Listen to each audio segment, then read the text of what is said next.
Hello विद्यार्थी मित्रों, good morning.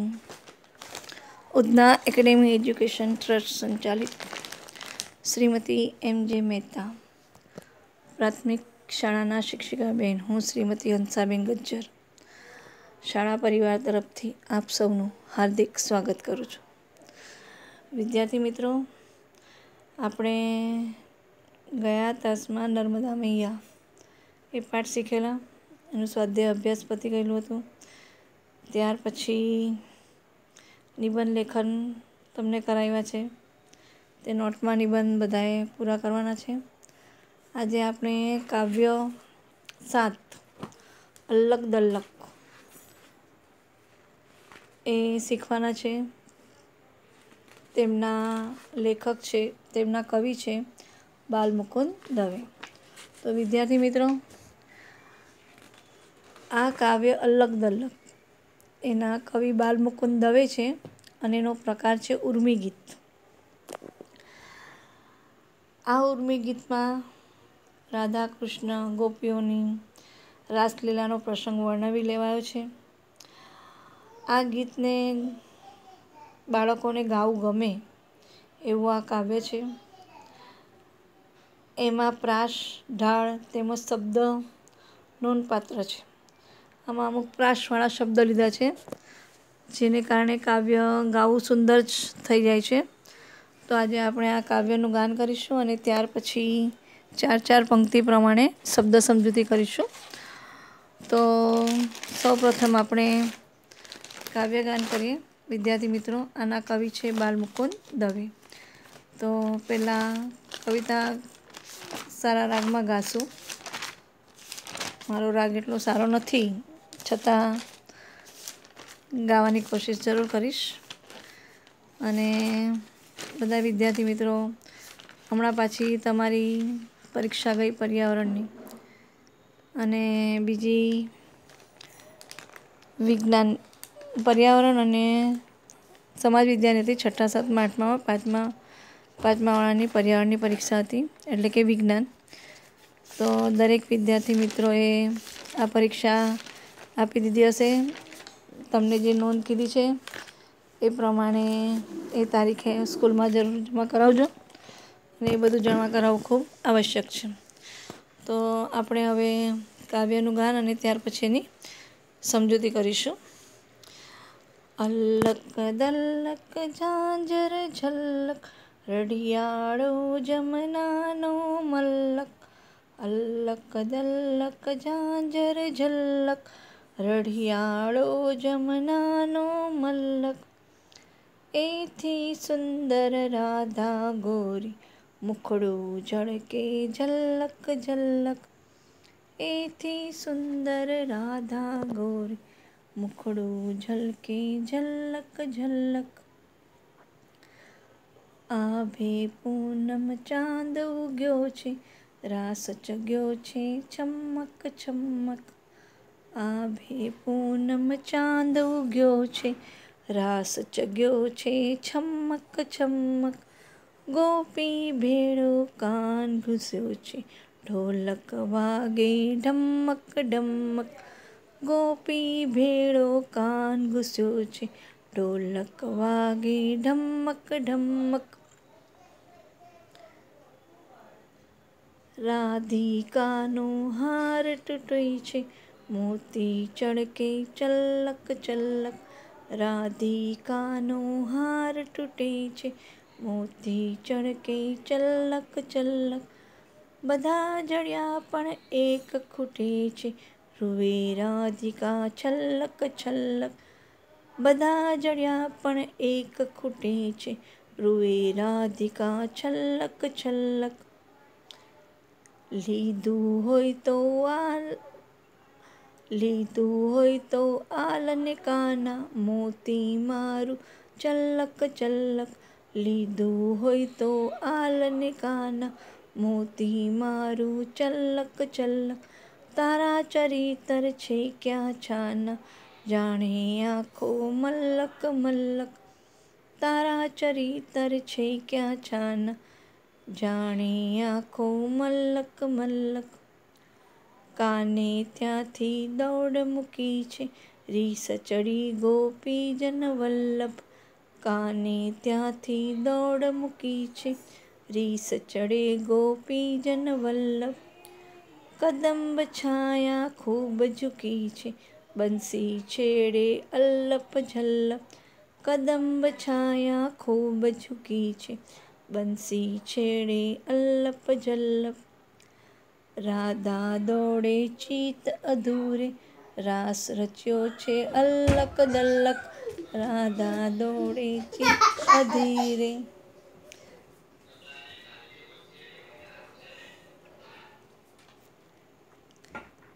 Radha દોડે ચિત્ત અધૂરે, રાસ રચ્યો છે અલ્લક દલ્લક. સૂરવણાએ ધીરે ધીરે, સૂરવણાએ ધીરે ધીરે, ઉર તણાએ પલ્લક પલ્લક. સૂરવણાએ ધીરે ધીરે, ઉર તણાએ પલ્લક પલ્લક. અલ્લક દલ્લક ઝાંઝર ઝલ્લક, રઢિયાળો જમનાનો મલ્લક. અલ્લક દલ્લક ઝાંઝર ઝલ્લક, રઢિયાળો જમનાનો મલ્લક. એથી સુંદર રાધા ગોરી, મુખડું ઝળકે ઝલ્લક ઝલ્લક. એથી સુંદર રાધા ગોરી, મુખડું ઝળકે ઝલ્લક ઝલ્લક. હવે કાવ્યગાન પછી આપણે કાવ્યનો ભાવાર્થ, એની સમજૂતી એ હવે કરીએ. ચાર ચાર પંક્તિનું આપણે સમજૂતી કરીશું. તો પહેલી ચાર પંક્તિ છે: અલ્લક દલ્લક ઝાંઝર ઝલ્લક, રઢિયાળો જમનાનો મલ્લક. અલ્લક દલ્લક ઝાંઝર ઝલ્લક, રઢિયાળો જમનાનો મલ્લક. એથી સુંદર રાધા ગોરી, મુખડું ઝળકે ઝલ્લક ઝલ્લક. આ પંક્તિ દ્વારા કવિ કહેવા માંગે છે, વિદ્યાર્થી મિત્રો, આ પંક્તિ દ્વારા કવિ કહેવા માંગે છે કે રાસલીલામાં સૌ અલ્લક દલ્લક રમે છે. રાસલીલામાં સૌ અલ્લક દલ્લક રમે છે. ઝાંઝર ઝમકે છે, ઝાંઝર ઝમકે છે. યમુનાનો મનમોહક મુલક છે, યમુનાનો મનમોહક મુલક છે.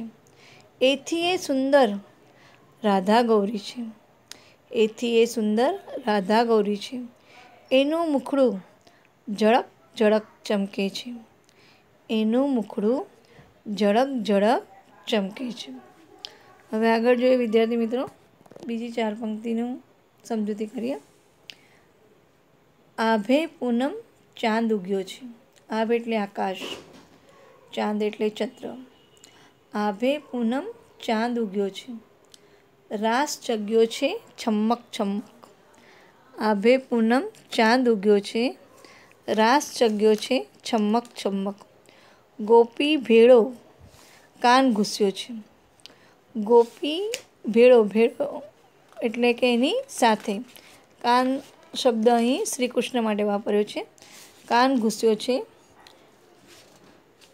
ઢોલક વાગે ઢમક ઢમક.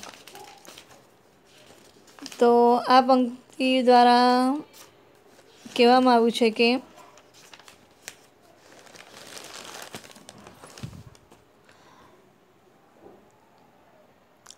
આકાશમાં પૂનમનો ચાંદ ઉગ્યો છે.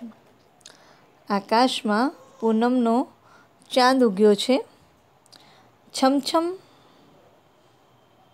છમછમ ઝાંઝરના અવાજ સાથે રાસ ખેલાઈ રહ્યો છે.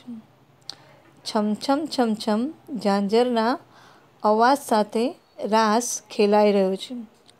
ગોપીઓ સાથે કાનુડો એટલે કે શ્રી કૃષ્ણ પણ ખેલે છે, એટલે કે રાસ રમે છે.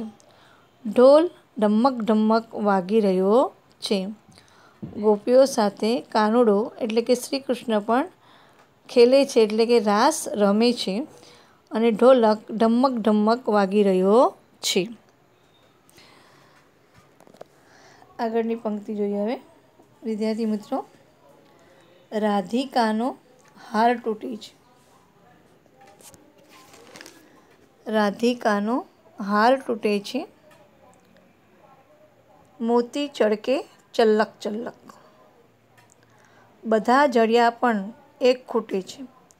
બધા જળિયા પણ એક ખૂટે છે. રૂએ રાધિકા છલ્લક છલ્લક. રૂએ રાધિકા છલ્લક છલ્લક. હવે આ પંક્તિ દ્વારા કવિ શું સમજાવે તે જોઈએ. રમતા રમતા રાધાનો હાર તૂટે છે. રાસ રમતા રમતા રાધાનો હાર તૂટે છે. વેરાયેલા મોતી ચળકે છે. ચલ્લક ચલ્લક ચળકે છે. બધા મોતી જળિયા એટલે કે મળી ગયા છે. બધા મોતી મળી ગયા છે, પણ એક મોતી ખૂટે છે એટલે કે મળતું નથી. રાધિકા ખૂબ રડે છે. રાસ રમતા રમતા રાધાનો હાર તૂટે છે. વેરાયેલા મોતી ચળક ચળક ચળકે છે. બધા મોતી જળ્યા છે એટલે કે મળી ગયા છે, પણ એક મોતી ખૂટે છે અને તેથી રાધિકા ખૂબ રડે છે.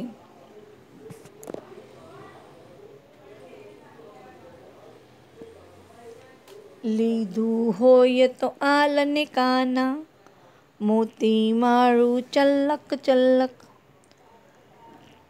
લીધું હોય તો આલને કાના, મોતી માળું ચલ્લક ચલ્લક. તારા ચરિતર છેક્યા છાના, જાણે આંખો મલક મલક. ચરિતર એટલે કે વર્તન. આલ એટલે આપ.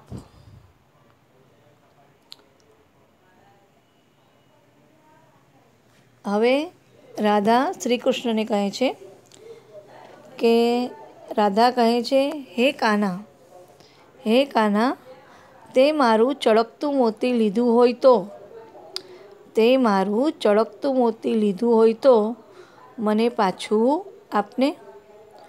તે મારું ચળકતું મોતી લીધું હોય તો મને પાછું આપને.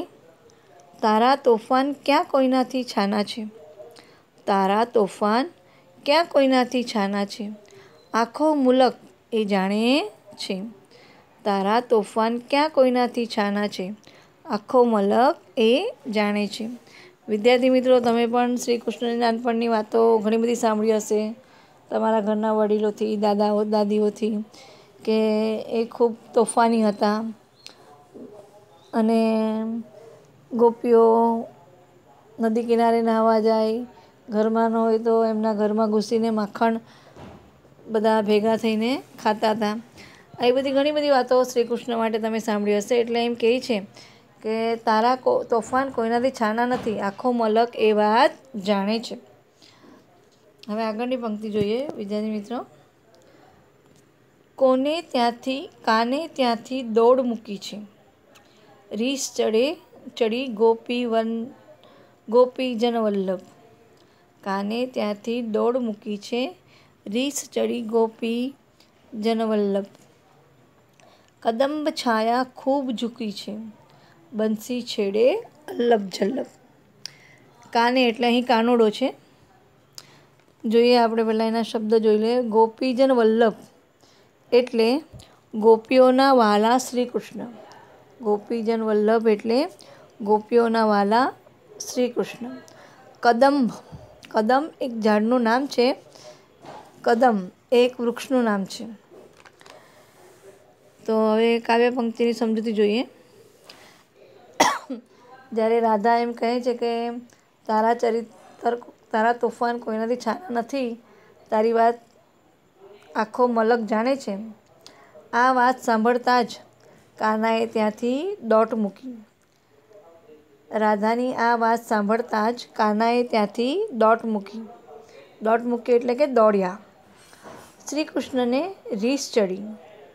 શ્રી કૃષ્ણને રીસ ચડી, રીસાઈ ગયા શ્રી કૃષ્ણ એમ.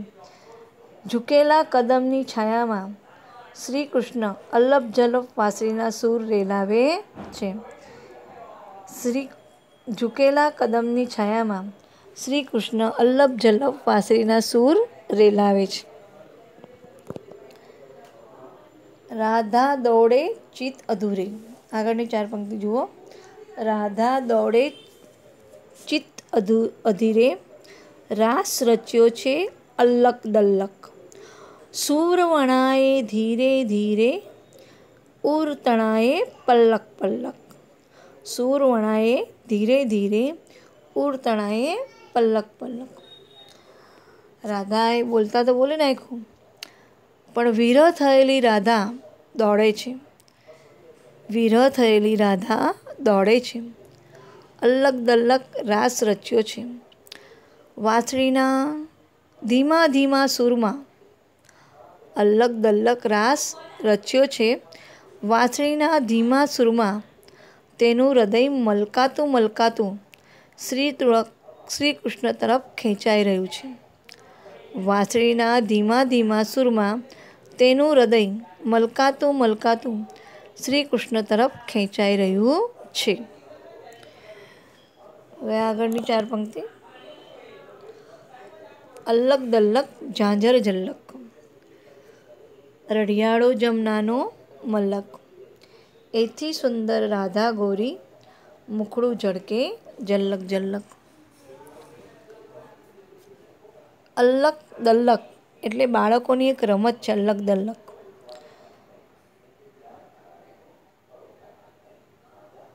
અલ્લક દલ્લક બાળકોની એક રમત છે.